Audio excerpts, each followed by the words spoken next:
Vamos começar falando desse Corinthians e Fortaleza? 1-1, esse primeiro jogo da semifinal da Sul-Americana. O primeiro gol com muita polêmica, hein? A gente vai falar de todas elas. O primeiro gol foi do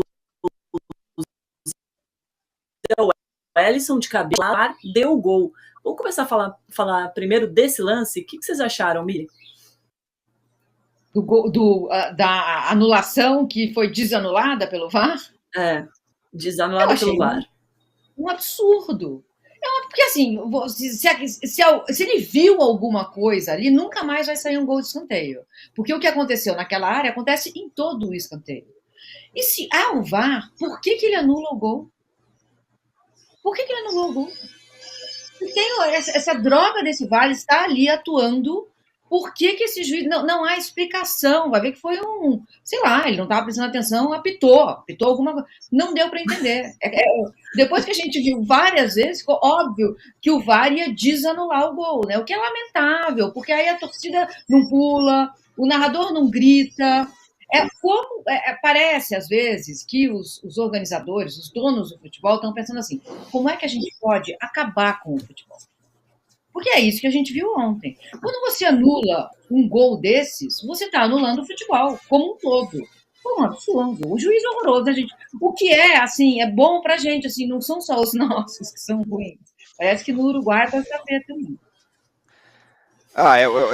O que acontece comumente é o contrário, né? Acontece alguma coisa que o juiz não vê. Então, vou dar um exemplo do Corinthians mesmo. Aliás, eu não sei como ele não viu, mas ele não viu. O Wilton Pereira Sampaio não viu que o Yuri Alberto enfiou a mão na bola naquele jogo contra o Grêmio. Aí o VAR também resolveu não ver, né? Ou então o cara que estava, o chefe do VAR, resolveu inventar que a mão estava colada, sei lá o quê. Isso é mais comum, né? O juiz não tá num ângulo que ele não vê. Agora, o juiz vê uma coisa que só ele viu, uma infração que só ele viu, para mim é bizarro, né? Alguém me explica o que ele tentou falar lá. O que aconteceu? O cara que fez o gol não fez nada.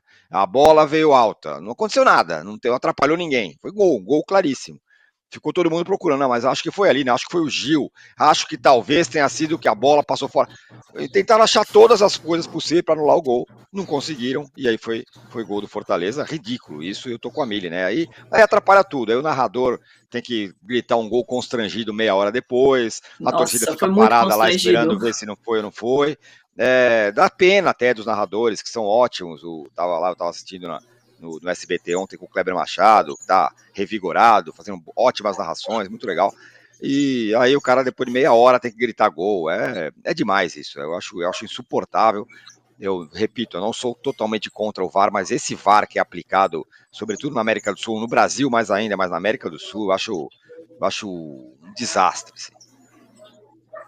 A gente tem o áudio desse VAR, tá em espanhol, né, porque era uma arbitragem gringa, mas eu acho que dá pra gente ouvir, pra gente tentar entender o que aconteceu. Vamos escutar, já que a nossa belíssima equipe separou o áudio desse VAR, que foi liberado agora, hein? Hay un contacto, Leo. Hay un contacto sobre la espalda. Sí. Ahora viéndola, dámela en velocidad normal, por favor. Velocidad normal. Para ver la intensidad. Pará.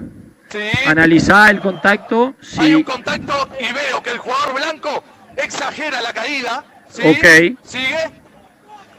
Te cambio el ángulo, ¿querés? Te cambio el ángulo. Vale. A close up. Sí. Que esto es lo mejor que tenemos, lo más nítido, ¿ok? A ver, ¿cuál? Sí. Un segundo. Leo, hay un contacto y yo considero acá que exagera el número 6. Sí. Que me engañó también al ver los brazos extendidos. Sí. ¿Sí? Cambio la decisión y voy con gol. Correcto. Dá pra entender um pouquinho o que ele fala, né? Não tem contato, o jogador de branco se joga. Acho que é isso, né? Nem o VAR conseguiu enxergar aí nesse Pelo menos o juiz do campo não inventou ser mais realista do que o rei. Falou, tá bom, então eu vou trocar, né? Se é isso mesmo, vamos lá e tal. E não ficou batendo perna que pede que tinha acontecido alguma coisa, né? E só meia hora demorou tudo isso. Exatamente. Isso tudo, demorou. Esse caloroso debate sobre o sexo dos anjos, olha, eu tô vendo aqui um pelo nesse ovo. Não, eu não tô vendo. Não, tem um pelo aqui nesse ovo. Demorou 5, 6 minutos. Foi isso. Isso. Demorou mais do que o trajeto da Mili lá para ver o jogo do São Paulo no meio da mata. Exatamente. Depois desse lance, teve um suposto pênalti não marcado sobre o Marinho. E aí, numa ótima jogada do Fagner e do Renato Augusto, o Yuri Alberto fez o gol do empate 1-1. E aí, no segundo tempo, ninguém ficou muito inspirado e terminou por isso aí. Na semana que vem, no Castelão, vai ser a grande decisão. E aí eu pergunto, vocês querem falar sobre esse pênalti? Vocês acharam que foi, não foi? Eu achei que foi. Achei que foi. Esse foi, e achei que teve um outro do Gil também, que ele calça o pé do atacante, que foi também. Teriam sido 2 pênaltis. Mas aí eu não vou absolver a arbitragem. O que eu quero dizer é o seguinte, e assim é a arbitragem brasileira e sul-americana. O cara anula um gol que foi, ele é preciso que o VAR vá lá e fala, foi gol sim senhor, tal. Uma boa, cara, ele não vai marcar nada contra o time da casa, e não é porque é o Corinthians, seria qualquer time da casa, nunca mais, durante o jogo inteiro. Ele já entregou o que ele queria fazer, o que o time da casa precisava, que era tentar anular um gol ali e tal. Ele não vai fazer isso. E não estou falando que é roubo. A arbitragem é assim. Depois que o cara tem um gol que ele anula e depois ele vê que ele errou terrivelmente, o cara fica inseguro até o resto do jogo. Ele não vai apitar nada que ele não tenha muita certeza depois disso. Eu entendo. Claro que foram 2 pênaltis que deveriam ter sido, para mim, assinalados, mas psicologicamente eu entendo o cara não ter marcado. Boa, acho que é isso, né? Agora, o que a gente pode tirar desse jogo é que o Fortaleza tinha condição de fazer mais, hein, Mili? O Corinthians ficou devendo um pouco nesse jogo. Sim. Eu achei, assim, o pênalti do Fábio Santos, eu achei uma coisa claríssima, desses que não precisa nem de VAR. Foi pênalti, e em 1950, sem nenhum recurso tecnológico, o juiz teria que ter dado isso. Mas é o que o Tironi falou, aí o cara ficou inseguro pro resto do jogo. E com aquela torcida berrando na orelha dele, é óbvio que isso tem influência, né? A gente está falando de fatores humanos. A impressão que eu fiquei do jogo é que o Corinthians se esforçava muito para fazer pouco. O Fortaleza se esforçava pouco para fazer alguma coisa. Quando queria, chegava tocando com muita facilidade. A zaga do Corinthians, o meio de campo, marcava longe. Teve um chute que o Veríssimo, ele tirou o corpo da bola. Você vê, eu não sei nem como isso não foi... Onde eu estava vendo o jogo, não foi comentado. O atacante de Fortaleza, que eu não lembro quem é, armou o chute na entrada da área e o zagueiro corintiano saiu da bola. Saiu. Deu as costas e saiu. Foi para o outro lado. Então, assim, o Corinthians não estava marcando. O Fortaleza poderia ter forçado a barra e ter feito um segundo ou um terceiro gol. Optou por ficar um pouco mais precavido para levar lá para o Castelão o jogo, a chance de ganhar. É uma escolha. Mas a impressão que me deu é que se Fortaleza tivesse forçado um pouco a barra, sairia de Itaquera com a vitória. Concordo, Mili. Eu acho até que agora o Fortaleza ganha o favoritismo, porque vai decidir em casa, mostrando que comandou o primeiro jogo inteiro na Arena do Corinthians, né, Tironi? Comandou, sim, o jogo. Acho que virou favorito, né? Vai ter o seu jogo em casa. Acho que o Corinthians foi muito mal, aliás, a gente pode falar um pouco mais sobre isso, né? Um calor de 150 graus, o Luxemburgo morre com 3 substituições para fazer. Não troca o time, todo mundo, não dá para entender isso. Viveu de lampejos o Corinthians. Que nem gente, né? que perde no truco com o Zap. É isso, você fala, como? Fiquei com o Zap aqui e tal. Acho que o gol do Corinthians saiu de um lampejo raro ali, que aconteceu durante o jogo, foi muito nas individualidades. Renato Augusto, o pouco que ele consegue jogar por causa dessas questões físicas, quando ele acha uma bola, ele pode mudar o time inteiro, né? Então isso é a parte positiva da história. Então acho que tem uma diferença de trabalho ali muito grande. Só uma ponderação. Tem muito uma valorização muito grande sobre o Fortaleza, o trabalho do Fortaleza, o trabalho do Vojvoda, que realmente é bom, isso não se discute.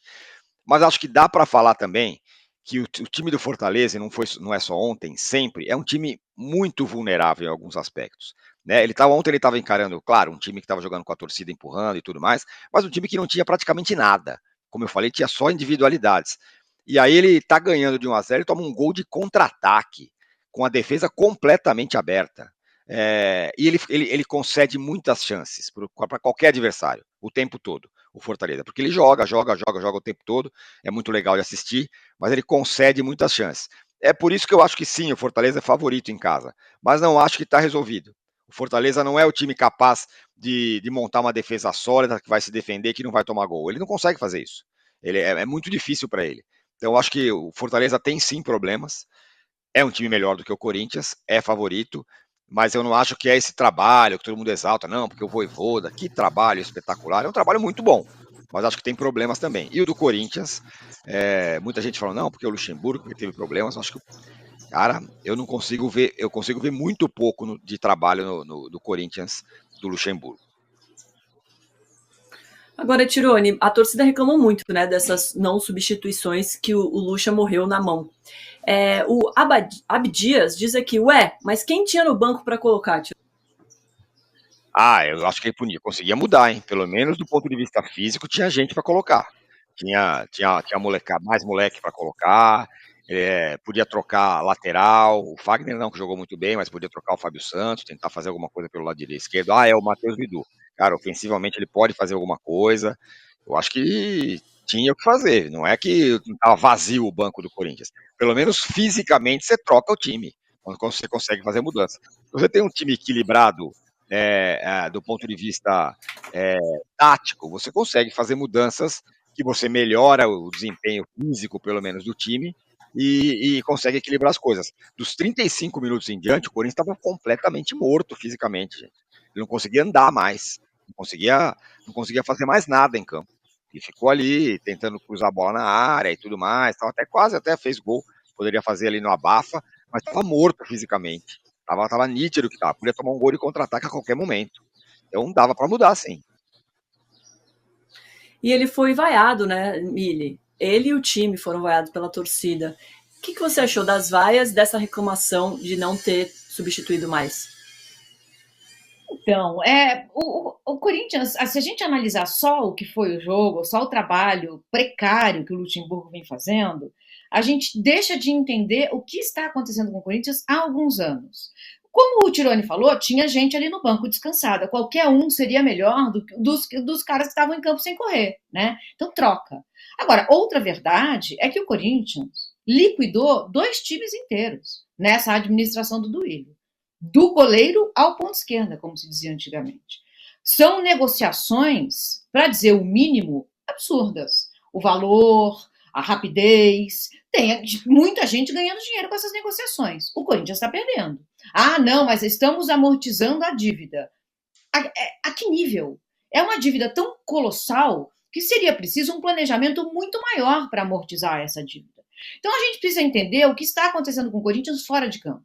Tem uma coisa bem sucedida nessa administração do Duílio, o time feminino, que foi renegado depois que se manifestou contra a contratação de um treinador condenado, porque muita gente ainda fala acusado, condenado por envolvimento no estupro de uma criança de 13 anos. As mulheres se manifestaram, a administração meio que deu as costas para elas, né? Os CTs, masculino e feminino, romperam. As mulheres ficaram à deriva. A única coisa que está dando certo é o time feminino, que hoje está esquecido, tá? Por sua própria conta e risco aí. O time masculino enfrenta todos esses problemas, que são extra-campo. Então, isso se reflete no campo. A gente vai ter agora uma eleição, no dia 25, acho, de novembro. 25 ou 26. 3 mil sócios vão votar. Num clube que bate no peito e fala em nome da democracia até hoje, que tem 30 milhões de torcedores. 3 mil sócios vão eleger o novo presidente num clube de 30 milhões de torcedores? Que democracia é essa que o Corinthians diz acreditar? É uma democracia que vira as costas para as mulheres que se manifestam contra a violência de gênero? É essa a democracia? É essa democracia que não convida o Casagrande, um dos maiores protagonistas da democracia, das manifestações da década de 80, para lançar essa tal dessa camisa amarela da democracia, que está escrito lá na gola, uma frase em homenagem à democracia? Eles acreditam na democracia? Não, gente, não. A única relação que existe hoje entre Corinthians e democracia é a contradição. E a gente vê isso se refletir em campo. Os valores mais básicos desse time Os valores pelos quais eu, por exemplo, me apaixonei por esse time estão sendo jogados na lata do lixo por essa diretoria. A gente precisa falar disso, porque o que a gente está vendo em campo começa fora do campo. Perfeito, Mili. Muito obrigada. É isso. Acho que a gente tem que falar sobre isso também. E agora o próximo jogo já é clássico. São Paulo e Corinthians pelo Brasileirão. E aí depois tem o outro jogo da volta. Difícil, hein, Mili? Como priorizar? Como o Lucha deve priorizar o time nas duas competições? Gente, eu detesto perder para o São Paulo. Vocês não sabem o que acontece comigo quando o Corinthians perde para o São Paulo. No começo do ano, eu fiz uma promessa estúpida, arrebentei meu joelho, que se o Corinthians ganhasse, eu ia pular 30 minutos de corda todos os dias por um mês. O Corinthians foi lá, ganhou e meu joelho perdeu. Então, assim, eu estou muito frustrada para esse encontro. Eu não sei. O que me anima um pouco é assim, depois de uma grande conquista, como foi a do São Paulo, é normal que no jogo seguinte, nos 2, 3 jogos seguintes, o time dê uma baixada. O time não entre com a mesma pegada, é totalmente o fator humano isso. Então, estou contando que talvez haja esse equilíbrio. Agora, eu não estou vendo como. O Corinthians não era um time treinado. O Corinthians não está sendo treinado. Você morrer com substituições no banco, você vê seu time cansar, tudo bem, o calor estava infernal. Mas o Corinthians cansou muito antes do que o Fortaleza. A gente não vê alguma coisa acontecer. O gol saiu numa genialidade do Renato Augusto, que é o craque de 45 minutos, que depois morre. Então, não sei, não vejo como. Agora, o Corinthians está também amparado por milagres, né? Contra o Estudiantes, levou 30 chutes no gol, 6 bolas na trave e passou. Então, pode ser um milagre. Contamos com isso, com São Jorge. É o que temos hoje.